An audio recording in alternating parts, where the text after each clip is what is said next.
Hey guys, I'm back for another crypto video. Let's get straight into what we have learned about previous market crashes in crypto. I got caught in 2017 when I first joined, and I am not getting caught again. But the crypto market has seen a bit of volatility, to say the least, in the last couple of days, weeks actually now at this stage. And yeah, I just want to talk about what can we learn from these, how can we apply these learnings and make sure that we don't get caught in different kinds of traps that happen all the time in cryptocurrency as a cycle. I think the biggest message is that a bear market is coming. Do I think a bear market is here now? No, I think we're still in a bull, but it's hard to know. And I think I just want to go through a couple of reasons, a couple of lessons that I've learned even just from the last cycle and, getting into this new cycle and how we can use them going forward. So what can we learn from crypto crashes?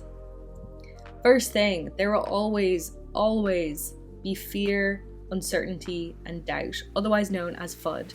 So there will always be naysayers in crypto. There will always be someone saying that, this is never going to work. You had Jamie Dimon from JP Morgan in 2017. He said that Bitcoin was never going to work, while at the same time, putting his investments into the market basically.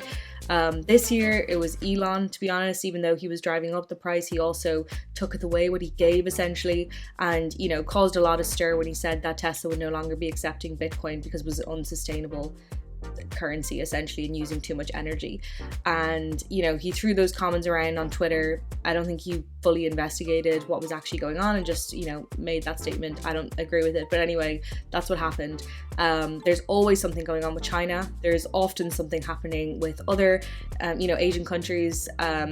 You talk about Korea was in 2018 where they suddenly stopped. Japan, there was some issues with their main cryptocurrency exchanges. There's always FUD. There's always reasons why people will make you fear and doubt cryptocurrency.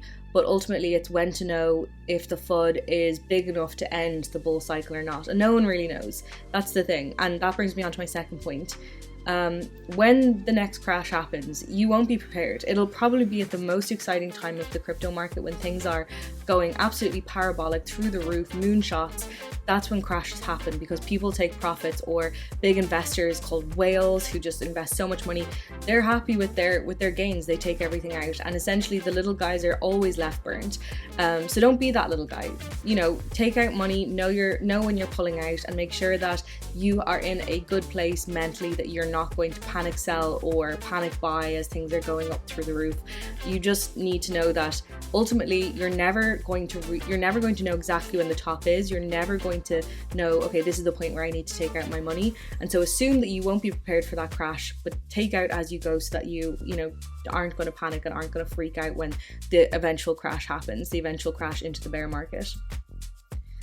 Another big thing is that if you leave it too late, and if you leave it to the point where all this, the FUD has actually created a bear market where things have tanked so far, below say 80%, if Bitcoin drops below 80%, oftentimes cryptocurrency exchanges actually shut down. They have outages. They can't handle the volume of people that are trying to withdraw.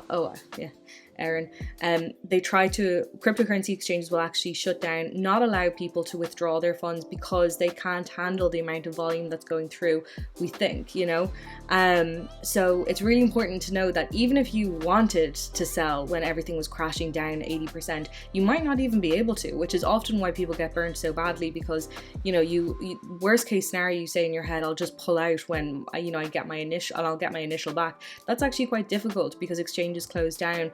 And it happened in 2017. The exchanges closed. People couldn't get their money out when they needed to. And then back in May 19th, where there was that other crash, I think Bitcoin crashed 30% overall, maybe 40%.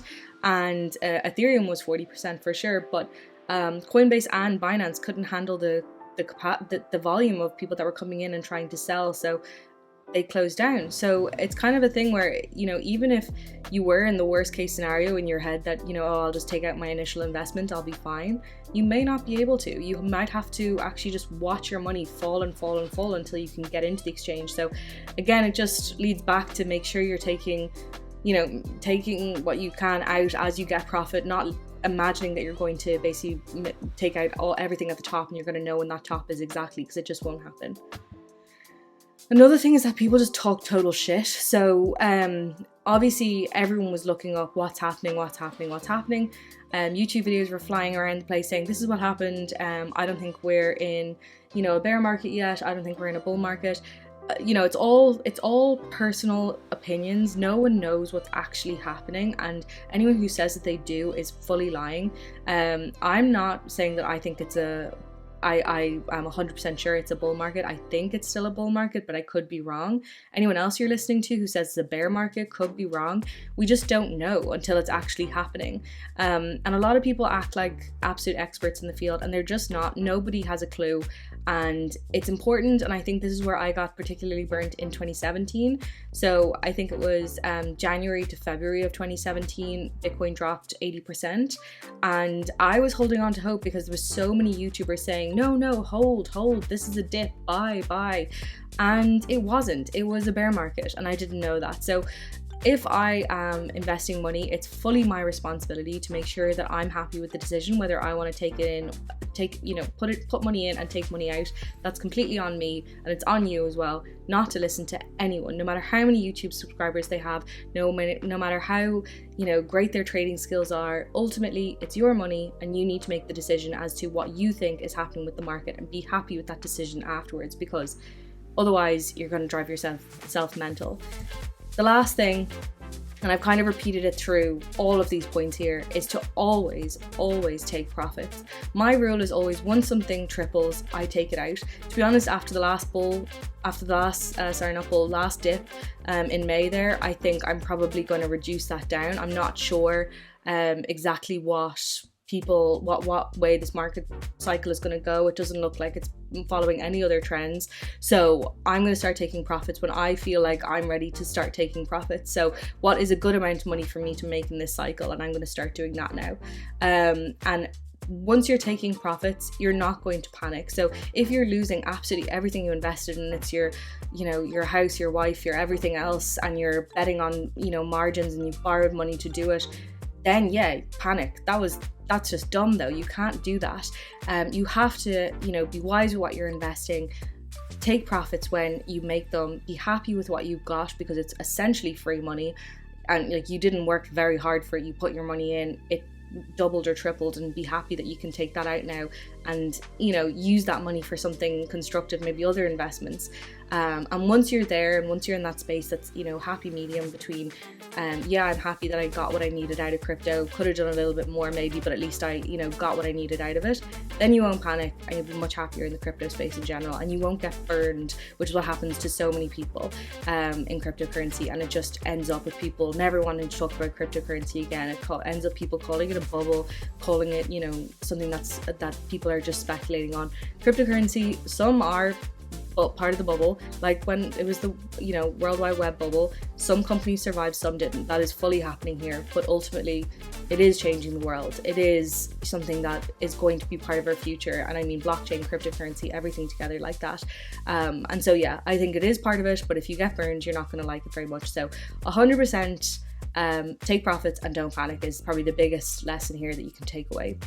That's it from me. Thank you so much for watching. I'd really appreciate it if you subscribe, if you'd share this video, like it, get some more engagement on it. I'm so happy now. I've got 300 subscribers. It's really, getting exciting now. I wish I could film more, but unfortunately I can't. I'm working a full-time job, and it's just not something that I can keep up with every single day. So jealous of the guys that can, but I'm hoping that I can amp this up a little bit as I go forward, and as I see kind of more subscribers coming on. So thanks a million again, and I'll talk to you soon. Bye.